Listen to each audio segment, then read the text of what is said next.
The badge gleamed on his belt, credentials tucked neatly in his bag, authority woven into every step he took. Yet to some, Michael Carter was just a shadow in the wrong place at the wrong time. Ever wonder how a single glance can unravel your entire day? It was a Tuesday morning in Arlington, Virginia, just past 10:15. A light drizzle left shimmering puddles on the sidewalks outside the Fairmont Business Center, a sleek glass-walled building where nothing much ever happened. Inside the lobby was a study in monotony, rows of stiff gray armchairs, plastic ferns collecting dust, and oversized ceramic pots that seemed to apologize for their own existence. Behind the front desk, a receptionist tapped away at her keyboard, her boredom a quiet hum beneath the fluorescent lights. People drifted through the lobby, their footsteps muffled on the marble floor. Most kept their eyes down, avoiding connection. But today, someone was watching. Michael Carter stepped through the glass double doors, his presence steady, deliberate. He wore dark jeans, a crisp white button-down, and a black laptop bag slung over one shoulder. His posture was sharp, not aggressive, but alert, like a man who knew exactly where he belonged. He nodded politely at the security guard near the desk. No response. Michael didn't linger on it. He moved to the waiting area, leaned against a wall, and pulled out his phone, scrolling through emails. A Bluetooth earpiece nestled in his ear, and every few moments he murmured softly. Words too faint for anyone else to catch. To most, he was just another professional preparing for a meeting. But not to everyone. Behind the curved reception desk, Sarah Thompson, a new hire at Horizon Analytics, squinted at him. Her fingers paused over her keyboard. She leaned toward her coworker Emily and whispered, "Do you know that guy?" Emily glanced up, shrugged, and returned to her screen. Sarah's eyes lingered. He's pacing, talking to himself. Something's not right. She didn't know Michael didn't ask who he was. The pieces in her mind, dark clothes, earpiece standing alone, snapped together in a way that felt wrong. Her heart quickened, fueled by a news report she'd watched that morning about a security scare downtown. Instead of walking over to ask if he needed help, she reached for the desk phone. "Hey," she said to building security. Her voice low. "There's a guy out front. Not sure what he's up to. You might want to check it out." She used the words, acting suspicious. That was enough to set things in motion. Upstairs on the 5th floor, Michael's contact at Horizon was running late, stuck in a meeting that had dragged on too long. Michael had no idea a storm was brewing below. In the lobby, he stood calmly unaware that Sarah's call had just shifted the trajectory of his morning. His phone screen glowed with a PDF, a case file for the meeting. He murmured into his earpiece, "Target confirmed. Location secure. Awaiting contact." The words were routine, precise, the language of someone who'd spent years in the field. But downstairs, 2 police officers were already pulling into the lot, responding to a vague report of a suspicious person inside a commercial property. No weapons mentioned, no direct threats, just enough ambiguity to make it low priority, but sharp enough to demand attention. Officer James Parker and his partner, Officer Laura Bennett, were the closest unit. Both had a few years on the force, seasoned enough to know the drill, but not so jaded they'd lost their edge. Parker was intense, the kind of cop who treated every call like it could be the one that mattered. Bennett was quieter, her eyes always scanning, asking questions before acting. Male, late 30s, black, standing in the lobby, pacing, talking into a Bluetooth the dispatcher relayed. "Caller says he might be scoping the place out." Parker glanced at Bennett as they parked outside the building, the wipers swiping lazily across the windshield. Scoping could mean anything. Bennett said, her tone flat but cautious. She checked her body cam and stepped out. Inside, Sarah watched the patrol car from the window, arms crossed tightly, as if bracing herself for validation. I didn't overreact, did I? She thought her fingers fidgeting with a pen. Michael, oblivious, shifted his weight and opened another file on his phone. He spoke softly into his mic, ETA on contact. The response crackled faintly in his ear. He nodded to himself, his focus unbroken. Then, the lobby doors swung open.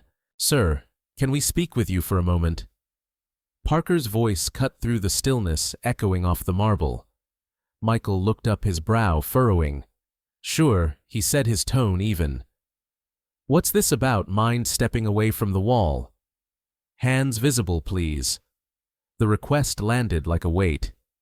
Michael blinked, his mind racing to process the shift. Not again. The thought flickered unbidden, a memory of a night years ago when he was 17, standing at a bus stop, hands raised for no reason other than someone's fear. He pushed it down.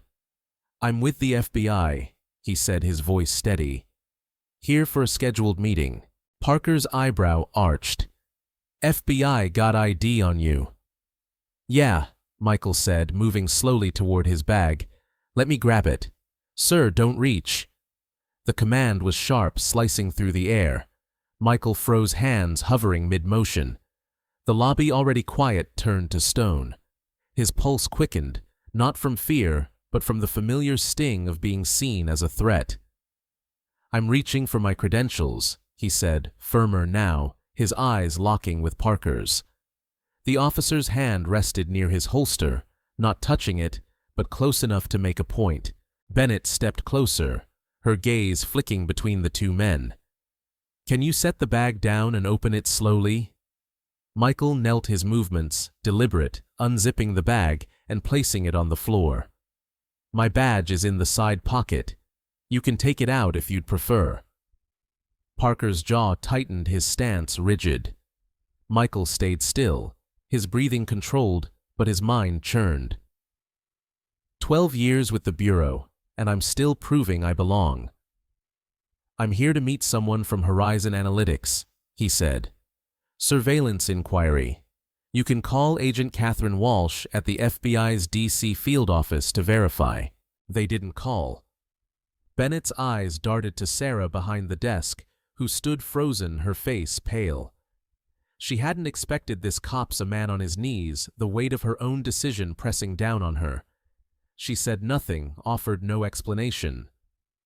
"Sir, we need you to sit on the floor, hands where we can see them." Parker said, his voice louder now, as if volume could mask uncertainty. Michael lowered himself to the cold tile palms, flat eyes never leaving the officers.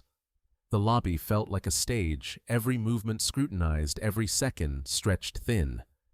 Upstairs, an elevator hummed to life, carrying someone who would change everything. Michael sat, his bag untouched beside him. His eyes tracked the officer's hands, Parker's near his holster, Bennett's hovering by her radio. Across the lobby, Sarah shifted uncomfortably, her gaze dropping to the floor, then back to Michael, then away again. "This isn't what I meant to happen," she thought, but the words stayed trapped in her throat. Parker's voice broke the silence. "Are you armed, sir?" "Yes," Michael said evenly. "Bureau-issued Glock 19 concealed right hip, fully authorized. My credentials are in the side pocket." Parker didn't move, his eyes narrowing as if searching for a lie in the air. Bennett took a cautious step toward the bag. "Left side zip," Michael said. "Silver badge case with photo ID. I'm Special Agent Michael Carter, badge number 79261. Bennett crouched, unzipped the pocket, and pulled out the badge case. She opened it, her eyes scanning the photo, the seal, the details, all real, all valid. She looked at Michael, then at Parker. "It's legit," she said quietly. Parker's posture didn't soften. "Still need to confirm," he muttered, his voice edged with something that wasn't quite doubt, but wasn't trust either. Michael's expression didn't change. "Radio FBI field ops in DC, or call Agent Catherine Walsh directly. She'll answer." His calm was a shield, but beneath it, Exhaustion simmered. 7 minutes, he thought. 7 minutes of my life reduced to this. The tension hung thick like humidity before a storm. Bennett held the badge case, the proof, in her hands, but Parker seemed caught, unsure how to step back from the edge he'd built. The lobby doors opened again, admitting 2 security guards, one older, his face weathered, the other young and uncertain. They took in the scene: a federal agent on the floor, 2 cops looming, a receptionist shrinking behind her desk. The older guard murmured something to Bennett. She nodded, but said nothing. Michael shifted slightly, his voice low but clear. "I'm not trying to make this hard. I'm not a threat. I'm just doing my job. I won't move unless you tell me to." Bennett stood, badge case in hand, and looked at Parker. "We should call it in." Parker didn't respond, his eyes still fixed on Michael, as if letting go of suspicion meant losing control. 5 minutes had passed, but it felt like an eternity. Then a sound cut through the silence, a soft ding from the elevator behind them. The doors slid open, and out stepped Agent Catherine Walsh. Her navy pantsuit was crisp, her red hair pulled back, an FBI badge glinting at her waist. She carried a slim portfolio and a travel mug, her expression all business, until she saw the scene. Michael on the floor, 2 officers standing over him, the lobby taut as a wire. She stopped dead. "What the hell is going on?" Her voice was a blade, sharp and precise, slicing through the quiet. Everyone turned. Michael didn't flinch. "Morning, Catherine," he said, his tone dry. She strode forward, her steps measured but unrelenting, like a storm gathering speed. "Why is my lead investigator on the floor?" Parker hesitated, his confidence wavering. "Ma'am, we got a call about a suspicious person. This man. Catherine cut in her voice. "Icy is Special Agent Michael Carter. He's here with my full authority. You're holding his badge. So I'll ask again. Why is he on the floor?" Bennett spoke up, her tone careful. "Ma'am, we were told he was acting strangely. Security called it in. He mentioned a weapon, so we followed protocol." Catherine's eyes narrowed. "Did he resist?" "No." "Did he threaten anyone?" "No." She turned to Parker, her gaze unrelenting. "So you saw a black man in a lobby with a Bluetooth earpiece, and your first move was to put him on the ground. Is that how we're operating now?" Parker's jaw tightened, but he said nothing. Michael stood slowly, brushing off his jeans. 7 minutes, he said, his voice steady but heavy. "That's how long I sat there with eyes on me, like I was about to burn this place down." Catherine's expression hardened. "You're good to go," she told him. She handed Bennett a business card. "If you need to verify who he is, my number's there. But let's save time. He's been with the Bureau for 12 years. I've worked with him for 6. His record has more commendations than most agents earn in a lifetime." Bennett took the card. Parker didn't move. Sarah stepped forward from the desk, her voice shaky. I wasn't sure. I didn't want to take a chance." Michael looked at her, his eyes tired but not angry. "You know what's funny?" he said. "I was standing right by the directory. You could have just asked my name." Sarah's mouth opened, then closed. She looked away, her fingers twisting the pen in her hand. But Catherine wasn't finished. She stepped closer to the officers, her voice calm but edged with steel. "This morning," she said, "Agent Carter reviewed a personnel file. A police officer applying to the FBI's Behavioral Analysis Unit. That file crossed his desk." She turned to Parker. "And unless I'm wrong, that officer was James Parker." The lobby went silent, the air so still you could hear the hum of the air conditioning. Parker blinked, his face paling. "Excuse me." Catherine held his gaze. "You listed your academy record, your field experience, even that domestic call you de-escalated solo. It's a strong file." Michael crossed his arms. "I flagged it for an interview. Thought you had sharp instincts. Someone who sees people clearly. Parker swallowed, speechless. You were 10 minutes away from meeting the Bureau, Catherine said. And now, here we are. Bennett glanced at her partner, the weight of the moment settling in. Sarah turned and slipped back behind the desk, her presence fading like a ghost. No one stopped her. Michael's voice was low, deliberate. This is why we talk about bias. It doesn't always look like violence. Sometimes it's a phone call, a snap judgment, a hand near a holster for 7 minutes while someone waits to be seen as human. Parker found his voice. I didn't know. Catherine didn't soften. That's the problem, Officer Parker. You didn't want to know. You saw what you expected to see. The lobby felt like a courtroom, no gavel needed. Michael looked at Bennett. You saw my badge. You knew it was real. She nodded, her eyes dropping briefly. I did. I should have pushed harder. Michael gave a single nod, not bitter, just clear. We don't choose the moments that test us, only how we respond. The elevator dinged again. A Horizon executive stepped out, pausing at the sight of the tense tableau. Catherine glanced at Michael. Still doing the briefing, he grabbed his bag. Yeah, let's go. But before they left, Michael turned back, his gaze fixed on Parker, who stood frozen as if the floor might swallow him. One thing Michael said, his voice low, steady. In that lobby, the only difference between you and me was that I knew who I was. Parker didn't respond, his uniform suddenly feeling too heavy, too big. Bennett watched her expression, unreadable, maybe regret, maybe resolve. She opened her mouth, but said nothing. Michael didn't wait. He stepped into the elevator with Catherine. Sarah stood behind the desk, clutching her phone like a shield. She didn't speak, didn't apologize, but her face betrayed her guilt, confusion, a flicker of shame. Catherine pressed the button for the 5th floor. As the doors began to close, Michael's voice slipped out, soft but piercing. 7 minutes, he said. That's all it took to nearly ruin a career, maybe a life. The doors shut. Upstairs, the mood shifted. Michael didn't carry himself like a man who'd been humiliated. He moved with the same steady confidence, though his shoulders bore a weight that hadn't been there before.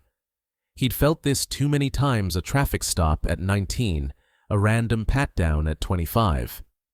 Each time the sting dulled, not because it hurt less, but because it felt inevitable.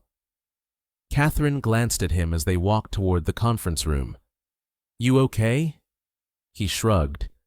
Fine, just tired. She didn't push.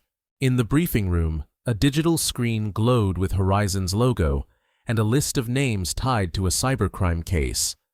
Michael connected his laptop, pulling up files as if nothing had happened. Business as usual. But downstairs the air was different. Bennett approached Parker quietly. You good? He stared at the empty elevator doors. I wanted the Bureau to do something bigger, he said. Make a difference. Bennett nodded. Maybe today was your first shot at that. Parker exhaled. Didn't feel like it. She glanced at the desk, now empty. Sarah had left her screen still glowing. No, Bennett said. But maybe it's not over. What Michael didn't know was that one of these officers was about to make a choice that would reshape the story's end. The meeting wrapped an hour later. Michael shook hands with the cybersecurity team, his face a mask of professionalism, but the weight in his shoulders lingered. Catherine handed him her car keys in the hallway. Want me to walk down with you? He shook his head. I'm good. She hesitated, then nodded. Call you later. He took the elevator alone, the hum of the machinery filling the silence, the floor numbers blinking overhead. When the doors opened, he didn't expect anyone to be there. But Laura Bennett stood by a column, arms crossed, her expression raw, not defensive, just real. Michael walked past, but she stepped forward. Agent Carter. He paused. She took a breath. I stayed because I needed to say something, not because anyone told me to. He looked at her, waiting. You were right, she said. I saw your badge. I knew it was real. But I stood there and let it happen, like you were lying. I didn't question my partner. I didn't question anything. Michael's voice was quiet. Why say this now? Because I don't want to be someone who sees the truth too late and walks away. Her eyes held his no badge to hide behind, just a woman facing her own silence. Apologies don't fix this, he said. I know, she replied. They don't undo fear or years of this, but I'm saying it anyway. He studied her. Accountability starts when you hear yourself admit it. Most people don't get that far. She nodded. I thought I knew what bias was. I didn't see it wearing my uniform until today. A faint, tired smile crossed Michael's face. It wears everything: suits, scrubs, security badges. It sits at reception desks. She gave a small smile back. Does Parker still have a shot at the bureau? Michael's expression grew serious. He does, but only if he faces himself first. The bureau doesn't need power without understanding. Bennett nodded, absorbing his words. Michael walked toward the glass doors, then paused. Tell him the interview's still on, he said. But he'll need to talk, not just listen. Outside, the afternoon was gray, the air heavy with the promise of more rain. The parking lot was quiet, save for the distant chirp of birds and the hiss of tires on wet pavement. Michael expected a simple walk to his car. But near the lot's edge, leaning against a patrol cruiser, stood James Parker. Michael slowed. Parker looked up, straightened, and for a moment, neither spoke. The silence was heavy, like the moment before a confession. Waiting for something? Michael asked. Parker shook his head. Didn't want to leave like that. Michael waited, his expression unreadable.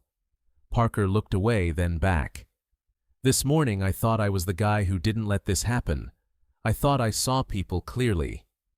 He paused, his voice quieter. Now I'm not so sure. Michael let the words settle. In the bureau, he said, we study patterns, behavior choices people don't even know they're making. But we're not immune to them either. Parker's eyes dropped. I screwed up. Yeah, Michael said. You did. But this isn't about your ego. It's about whether you're willing to learn something hard and keep going. Parker met his gaze. I still want the bureau. Then earn it. Michael pulled a folded sheet from his bag and handed it to him. What's this? Parker asked. Prep for your interview. Questions, scenarios, real ones. Use it or don't. Parker unfolded the paper, his eyes scanning the lines. Michael turned to leave, then stopped. Next time you walk into a room, he said, don't just see what's there. Ask what you're missing. He walked to his car keys in hand, leaving Parker alone with a piece of paper that felt heavier than it should, a mirror he wasn't ready to face until now. Stories like this don't always end in chaos or cuffs.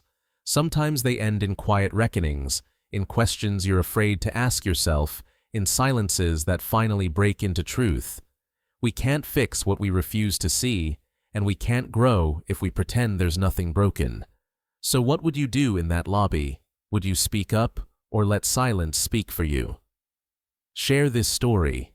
Start the conversation. Because silence doesn't keep us safe.